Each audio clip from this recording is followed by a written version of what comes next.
Face-off in the Ranger zone. Duguay will take it.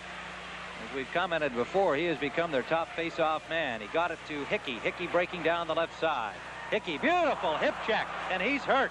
Hart got him perfectly with a hip check, and Hickey is down and now getting up, and we hope he's all right. Oh, slumped down again. Let's hope Hickey has not hurt. A perfect check by Jerry Hart. Look at this. That's execution of a hip check.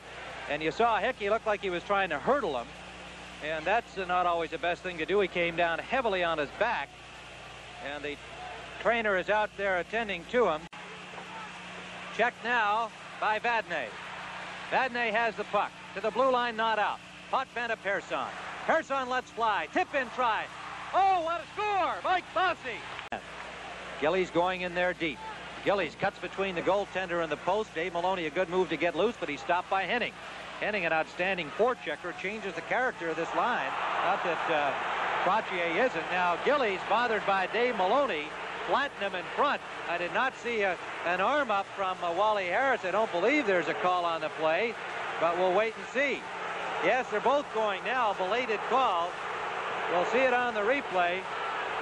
Well, Dave Maloney was messing up Gillies as Gillies cut in front. So Gillies said, okay, you want to mess, take a left, and Maloney went down. This may be a record for guys going down. Maloney's been going down right from the beginning of this series, but he's back up again and in the penalty box, and we'll see what Harris calls it. Well, I think he's got to call the first penalty on Maloney for interference or hooking, I would think. And then roughing to Gillies would be the obvious call, because he just flat out turned and threw a punch at Dave Maloney, who was impeding his progress to the front of the goal.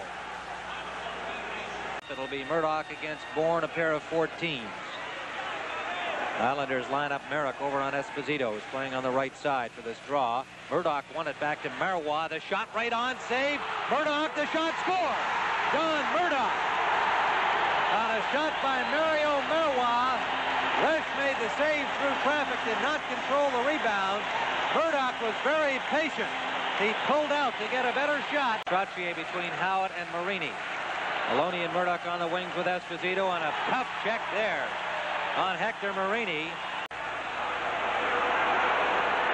In the quarter, Don Maloney, number 12, to the blue line. Greshner, screen shot, score! Don Maloney. Nystrom to the Ranger line. Trying to get through. Marois can't do it. Davidson way out. He's bumped by the centerman Merrick. Merrick is knocked down by Dave Maloney. No call there. And he did not have the puck. Marois ties up Nystrom. Play is called. And Wally Harris let that one go. That was Dave Maloney's retaliation for Merrick's check on Davidson. The difference being Davidson had played the puck. That was a legal check by Merrick. Dave Maloney's was interference. And Potvin one-hands a pass out to Bourne, quickly to Merrick. Merrick back for Bourne. He takes a hard check from Marois. Merrick is down. He was really racked along the boards by Mario Marois. And Merrick slow to get up. Merrick coming over the blue line there, and he tried to go around the Ranger defenseman. And it seemed like he might have gotten a high stick on that. What do you think, Tim? Yes, he did get a high stick on the play. It looked like it rode up off his own stick, which can happen in that situation. So we are not about to call it deliberate or even a penalty situation for Marois. Wally Harris may see it otherwise. They're bringing out a stretcher for Wayne Merrick. And Ron Waske, the trainer, is in control of things down there. And of course the Islander team, Dr. Jeffrey Minkoff, is in attendance tonight, and he will be the next man to check out Wayne Merrick when they get him to the Islander locker room.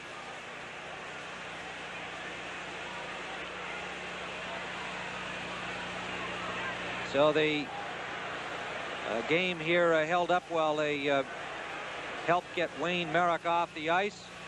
A tough blow for Wayne himself, and obviously for his Islander teammates in such a crucial game. He has played extremely well in this Ranger series, and his absence could be a big factor in the outcome of this game.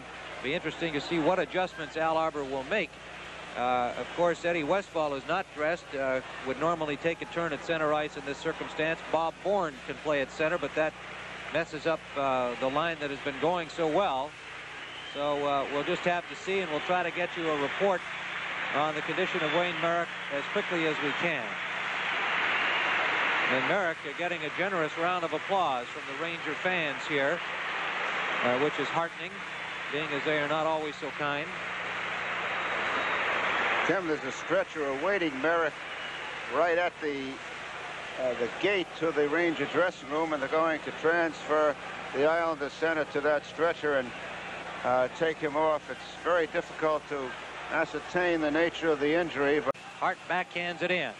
Marini racing in for it behind the Ranger net. Collision with Dave Maloney. And Marini getting up slowly. Marini threw the check, but he looked like he may have knocked the wind out.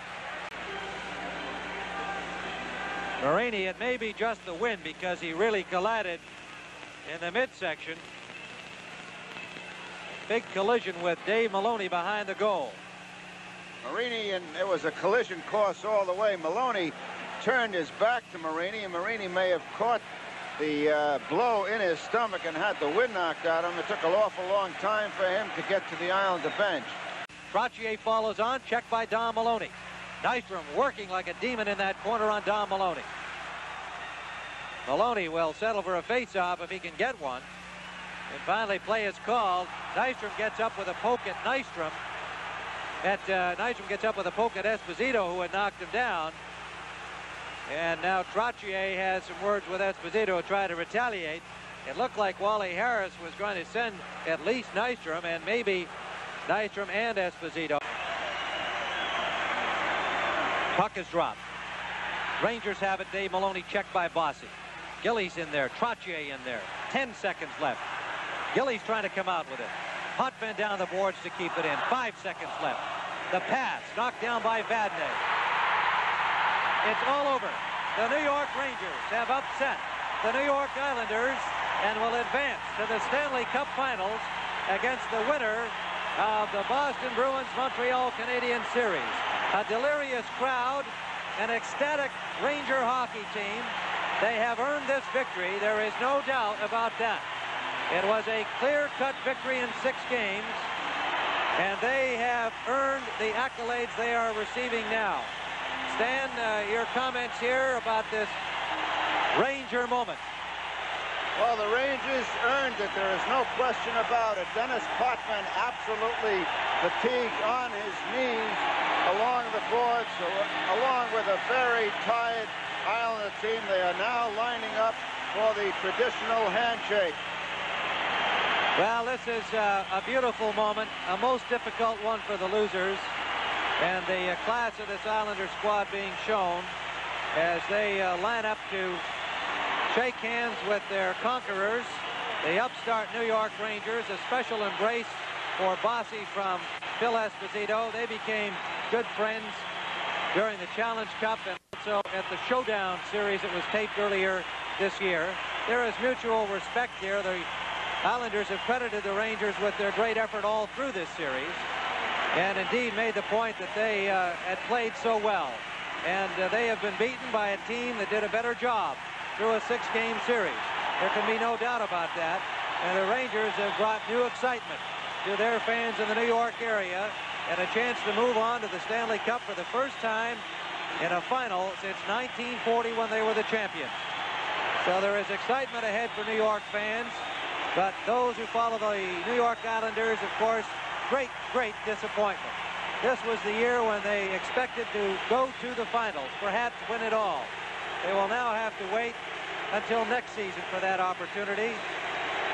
And the Rangers, upset winners over Philadelphia, upset winners over the Islanders, certainly the Cinderella team of this season, with great coaching by Fred Sherrow and Danny Nicoluk, outstanding goaltending by John Davidson in the playoffs, and just overall effective team play, have earned their opportunity to move on.